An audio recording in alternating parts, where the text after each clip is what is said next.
So very fine evening to all the participants and all the judges present here. So myself, GV Ujjwal, and a little bit intro about myself. So I'm one of the articles who is pursuing articles in Vizag, and I scored only the 17th rank intermediate and topped the secondary state board and scored distinction in CA Foundation. By now you might have guessed my topic. Yes, it's redefining intelligence beyond the grades, and I strongly believe that no one is more qualified than me to speak about this topic, as I wrote finals in this May also. So before we redefine something, let us start by understanding how it evolved over the course of centuries or billion of years. So firstly, examination and the grades are the only thing that China invented that lasted over centuries. You might think that an American named Henry Fisher has invented exams. No, but he just did what Americans are best at doing, plundering and making them and taking their own credit. Yes, India was no exception. The Americans taken the credit of China and implemented it across the globe, because Americans and British, they had an empire where sun never set. So examination came from China and originated and spanned across the whole globe. And as it evolved over the centuries, the examination has taken many forms, from recruiting royal agents and from East India Company also. From there born the UPSC culture. Next, as on date, there are three famous models of examination gradings. First is the percentile grading, where the candidate is placed according to the overall placement in the list of the candidates who passed or failed the exam. This is majorly seen in JEE Mains or advanced. Next, we have the criteria grading. We have seen this in undergrad courses. For example, we will be graded based on a scale of A to F or A plus, B plus, and the scale. And next, we have the pass or fail grading, which we all are aware. So these are the major grading and the history of the examination, the grading system. So now I want to ask you a small question. So how many of you want to write an exam which do not discriminate you based on the grade, whether you pass or fail, it doesn't matter? How many of you want to write such an exam? Yeah, I also want to write, that's why I'm raising. Okay, so all of you want to write. Okay, but let me tell you 5 things which will not make you raise the hand if I ask the question again. So first, a small story. So an 18-year-old boy was studying, and he studied approximately 6 hours, and at 12 o'clock he just slept. He just wanted to take a power nap in the afternoon, so he just slept. And after 10 minutes, a loud bang, and all the hostel and the students were across around him. So why did the hostel warden break open the door? Why? Because he has the fear of losing a student to a suicide. Why fear of suicide? Because fear of failure.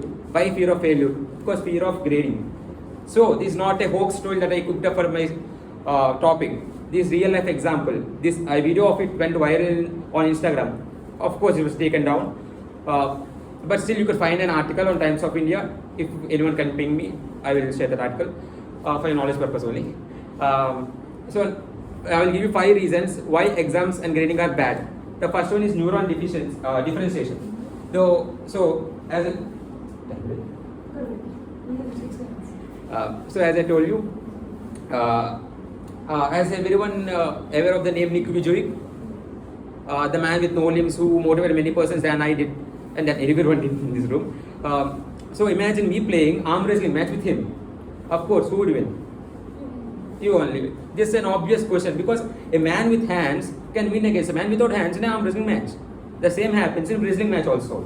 If you have seen, the Indian Brazil lost because she was just 2 pounds or 2 kgs over the limit. I don't remember the name, so if I quote the wrong name, it's also an issue. So I'm not putting the name. So she lost. See, in sports and everything, we have the limit. The under-19 World Cup and the Men's World Cup, we have the limit. But in education system, we don't have the limit. Even a genius born should study the same class, should sit in the same class and the course with you. So grading system is very biased in this sense.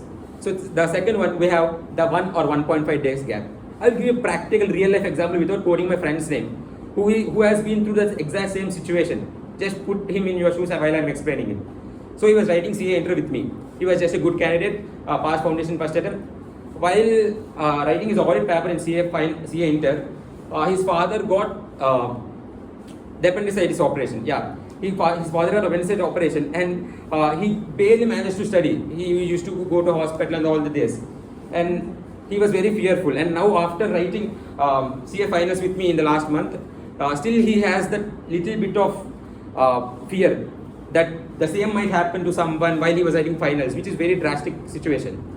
So this shows how much the 1 and 1.5 days affect our studies or all the 6 months preparation we did, and it will also affect our future because we'll be labeled as second attempt or multiple attempt candidate if you don't do well in those 1.5 days. So, oh, I didn't tell his score, right? So he just passed with 400 marks out of 800. Just pass. He's not just pass candidate. Believe me, it's not my word. He appeared for CMA Inter just 1 month after the CA Inter. Guess what? He scored an All India rank. He's not just an average student, but due to the circumstance he is in, circumstance he's forced to be in, he was not able to perform well in CA Inter. Anyways, he's writing CA final, and now his grandfather expired.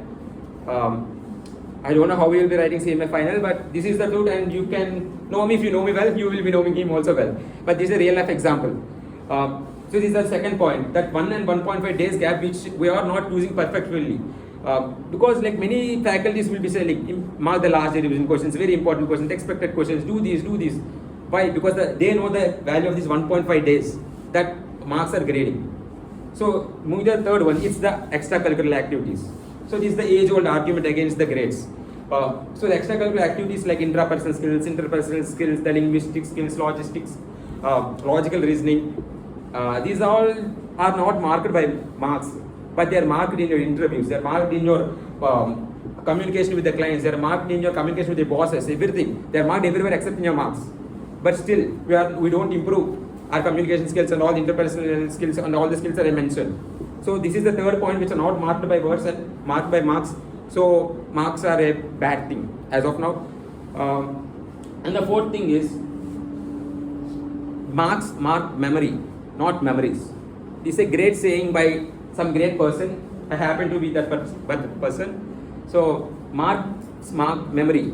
Memory is very dynamic thing, because the evaluation I will tell you, like, because before the invention of the mobile phones which we are using, there used to be a normal phone which is attached to a fixed place. Then we used to remember all the family members' names and all the contact names in our circle. Then came the telephone booths. We used to carry a logbook with us. Now came the mobile phones. We don't even know the person's contact sitting right next to us. Okay, you might not believe me. Just ask your close friend, not your family. Close friend. If you have a girlfriend, boyfriend, very good. You ask them. Ask them your contact number.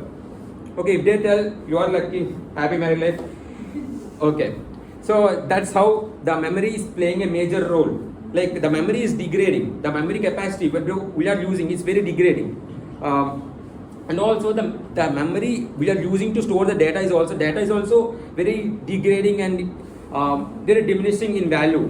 Because I tell you, because a audit teammate of mine has told me that GTA services are exempt up to 1,500 and 750.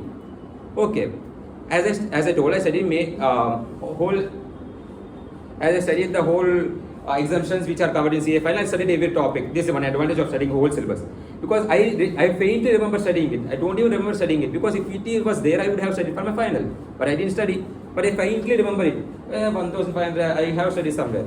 The last time I studied all the exemptions was in CA Inter. Then I googled up. I came up with a hypothesis. It was there in my CA Inter, it was not there in my CA final. Something might have happened in the middle. So with few clicks, I could get the answer. That it was removed in June 2022. I wrote in May 2022. I joined articles in August 2022 with an outdated knowledge. So these are the 5 reasons why grades are a bad thing. And also, it will be unfair if we are not talking about the other side, why grades are good and are the best in this category. So the first reason is human psychology. I'll give you the best example. ICAI has introduced a foolproof and a stress-free strategy of just giving you pass or fail, right? But our students and the recruiters have developed such a mentality and the system that we are being judged on based off our attempts. Like you ask a JMA student how much is rank, he will quote some rank in thousands or his phone number, but still we won't ask him how much is the attempt. Why? Because they are being judged on their ranks, we are being judged on our attempts. So how much hard you or I or the ICAI tries, we can't abolish this system, because it's not in our DNA, it's in humans' DNA to compete and to judge. Because this brings to me the second point, that is giving your true potential.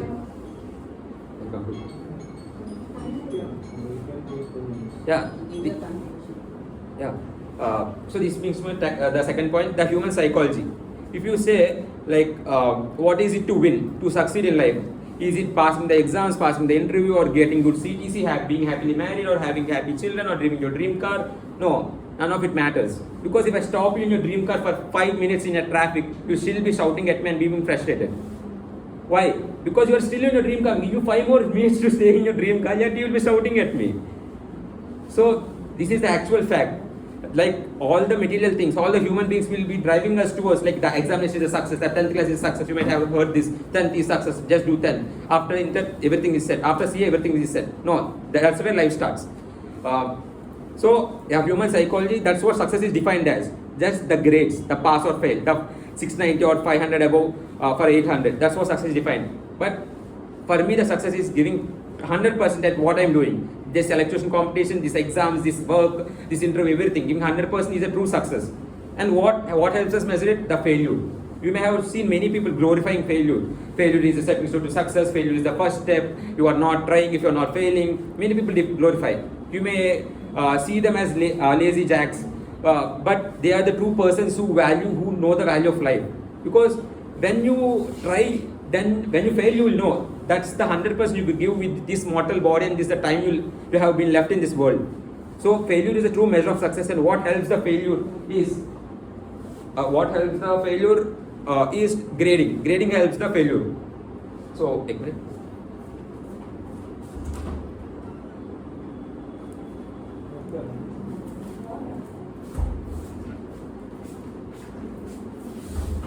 Okay. So now a small question. So these are two things which contains water. So how do you define these two things? Leave it a bottle and jar. Think it is also a bottle. So how do you define these two things?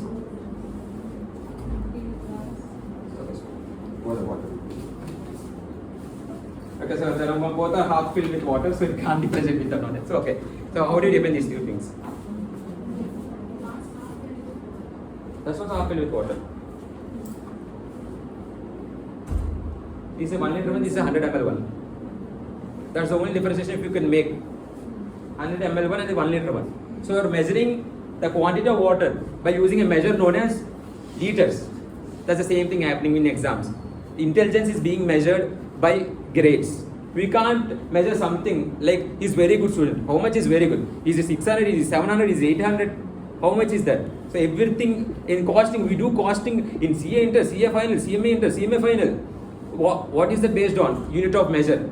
Unit of measure for grades is marks. So once and final, I am telling it, as on date, examination and grades are the best and the perfect practical application of the basic and well celebrated law of nature, survival of the fittest. Thank you for being such a receptive audience.